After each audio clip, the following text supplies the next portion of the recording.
સનમ તેરી કસમના નિર્માતા દિગ્દર્શક સિક્વલ માટે ઝઘડ્યા। સનમ તેરી કસમ ફિલ્મ રી-રિલીઝ દરમિયાન બોક્સ ઓફિસ પર સારું કલેક્શન કરી રહી છે। હવે હાલમાં જ દિગ્દર્શકો રાધિકા રાવ અને વિનય સપ્રુએ ફિલ્મની સિક્વલ પર કામ શરૂ કરી દીધું હોવાની જાહેરાત કરી છે।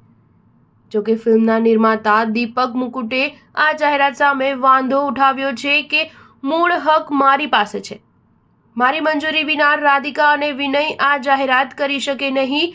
મુકુટે કહ્યું કે વાસ્તવમાં 2024માં જ મેં હર્ષવર્ધન રાણે સાથે સિક્વલની ઘોષણા કરી હતી। સનમ તેરી કસમ 2ની લેખન પ્રક્રિયા ચાલુ છે, એ પૂરી થઈ જાય પછી આ ફિલ્મનું શૂટિંગ શરૂ કરવામાં આવશે। આ સાથે તેણે આ ફિલ્મનું દિગ્દર્શન કોણ કરશે તે અંગે કોઈ ખુલાસો કર્યો ન હતો। દીપક મુકુટે એમ પણ કહ્યું હતું કે મને નવાઈ લાગે છે કે જે ફિલ્મના અધિકાર મારી પાસે છે તેની સિક્વલ બનાવવાની અને રિલીઝની ઘોષણા રાધિકા રાવ અને વિનય સપ્રુ કઈ રીતે કરી રહ્યા છે।